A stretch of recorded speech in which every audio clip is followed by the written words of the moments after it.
Okay, welcome. Today we're going to be talking about the phases of a relationship. You see, when you start dating, it can be quite exciting and there's a lot of emotion. You can't stop spending time with each other. And over time, what happens is things change. Initially, as I said, those things are happening. The love is in the air. You're feeling happy. You're feeling excited. And everything is going for you. And it's an exciting part of your life, starting it with someone who you never thought you were going to start it with. And then as the months go by, it may stay the same. Maybe a couple of years, things are the same. But eventually, time does change things. And you have to learn to adapt. You can't expect the same energy levels and the same time investment that maybe you had years and years ago. And that's the beauty of being in a relationship, is it's like the waves in the ocean. You go through one wave, you go through the next. The next wave comes, you go through the next. So when you understand this, you're not going to be sitting there thinking and feeling feelings of anger or feeling bitter or feeling sad. You're going to just accept and say that, look, life changes and I either evolve or I get left behind. You may have to change some of your ways. You may have to adapt to certain things. You may have to make a bit more sacrifices in certain departments. But ultimately, the goal should be for you to stay together. It depends what we're talking about. If we're just talking about a casual dating relationship, then that's easy. It's very easy to let go, and that's why those kinds of casual relationships don't oftentimes end up working out for the long term, because there's not a stability there, and there's nothing really tying the two people together so much. Now, let's say, for instance, the couple has been together, maybe they're in a long distance relationship and they're exclusive, so like boyfriend and girlfriend. Well, it's got a bit more merit there, but still the relationship is very, from what I found from personal experience and things, can be sometimes unstable, meaning that you can't bank on it. You can be with someone for 3 months, 4 months, 5 months, 6 months, even in a boyfriend or girlfriend capacity. But it can end. And if you look at the statistics, you will see that. There's like a statistic that shows what's the probability of staying together versus not. Okay? And if you're interested in that, you can have a look at those kinds of things.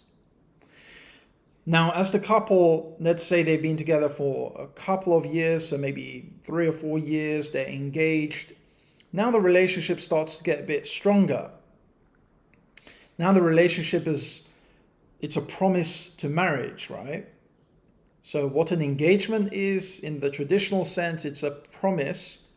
It's a promise to get married, is ultimately what it is. So, but even then, what you'll find is that at that stage, it can also fade out. Meaning, something may come up, and a promise to marriage is one thing, guys. But actually getting married is a whole other thing altogether. It's a whole other thing altogether. Because let's say the woman commits and says, yeah, I'm going to get married, let's do it. And you give her the engagement ring or whatever. It's quite exciting. But actually then going and tying the knot, it's not always a guarantee either. There's a higher chance once you're engaged, but it can sometimes also fall through the cracks. It doesn't always happen. And sometimes what happens is people propose and they get rejected. So they never get past that next stage. Can happen. Now, the ultimate stage is marriage, essentially, and it's a concept that works. It really does, because it unifies and it bonds two people together legally. And the reason why marriage is strong, much stronger than anything else in a relationship, is because, as I said, legally it ties the two together. So when it comes to things like arguments, challenges, difficulties, it's harder to walk out. Yeah? It's harder to walk out. Now, that's not to say in a crude way that excuse me, getting married and taking advantage of that fact. Not at all. Should be a loving partner, considerate, doing things that are going to benefit both of you in life. But once the two people are married together, then they are together. And it can be, or is, very difficult to separate. There's a lot of social shame and stigma around divorces and things like that. So it's a concept that does really work. And then maybe the couple ventures a bit further into their life and they decide they're going to have children. Now, this is a really big one, guys, because it's my kind of feeling that there's a lot of social pressure around this topic. Again, I'm not generalizing. I'm just speaking on my own ideas here. I'm not saying that you shouldn't have children. It's your life. You do what you want. But what I do really think is that having children is a very serious thing. Because once you have a child, forever in your life, you will be attached to that child, regardless of whether you stay with your spouse or not. And this is why in the world, what we see today is that when couples split, the children are kind of the thing that's left over.